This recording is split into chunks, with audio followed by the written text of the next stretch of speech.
And being high, you just don't really think of stuff like that typically, you know. And so the cashier, the attendant that works here, called the police, said there was somebody exuding some suspicious behavior, and there's blood all over the bathroom.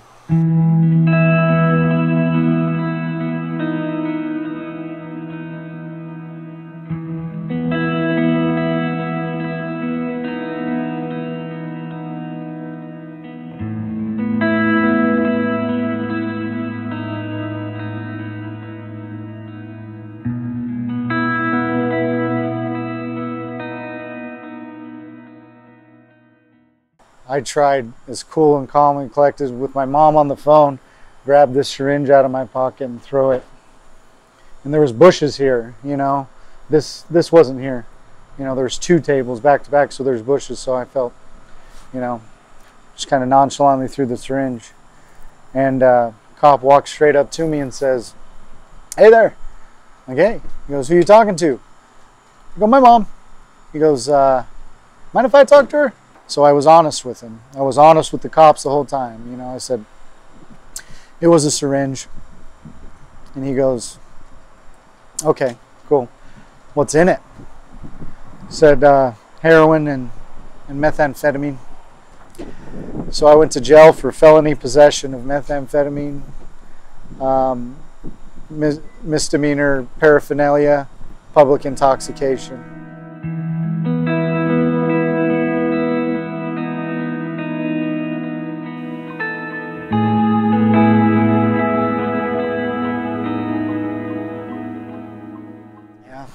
You know, and people talk about the rock bottom, you know. Is that your rock bottom? You know? No, it wasn't.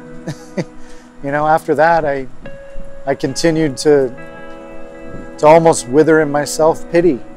You know, almost keep victimizing myself because now I'm a freaking convicted felon. Something that I never thought I'd ever be in my life. Nobody aspires to be a convicted felon. In fact, you aspire not to be, you know. You don't grow up saying, "Oh, I'm going to do that," you know. So I've come to this crossroads in my life where, you know, I'm now going to be classified as a part of society that is looked down upon. That fueled my addiction even more. Up to the point where one day I overdosed and actually was clinically dead. My heart stopped, you know. So when you hit rock bottom, you don't necessarily bounce right back up. You can kind of just stay there, you know. And you know, when I overdosed, I realized that this thing was out of my control. This is something that I can't figure out myself, and so I agreed to go to rehab. I know my son. I know how amazing he is. I know that he can get through this. I didn't realize how bad heroin addiction is, and so it was a process of watching him stop, because he's amazingly strong, and then revert back. And I would say to him, "How can you constantly do that when you know what you're going to be going through when you go through withdrawals again?" So we tried everything, and then we ended up, I would love to put him in the $500,000 a month rehab center, but as a single mom, we couldn't afford that. We'd looked at some. So we ended up going through the VA and putting him in the VA rehab. I knew, I mean, as a mom, I mean, that he would get through this, but from everything I heard, some people don't.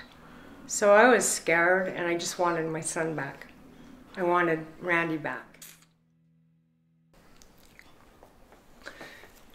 When I moved down to Vegas from Salt Lake, you're still stuck in this fog, this you know, constant regret of the things that you've been going through for the past year or 2 years, you know, and coming to terms with the person that you were, you know, and I would sleep all day. I'd just sleep, you know, And my mom would say, you know, get up and do something. Get up and do something. What can we do to help you get better?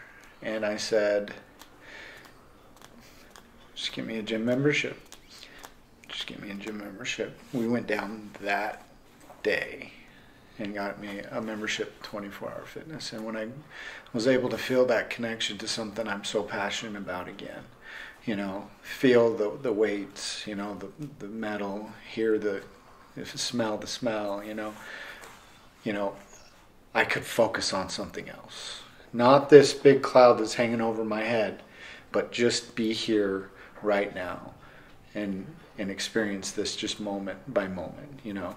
And that's when I started feeling like, okay, I can start placing things better now because I have my passion back, you know.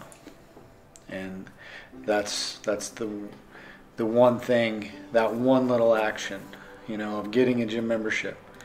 I met my best friend at that gym, you know, and, you know, we compete together, we train together, and it's one of the best bonds I've ever had as a friend. You know, he's like a brother, you know. And so that was that instance in which I knew things were going to start getting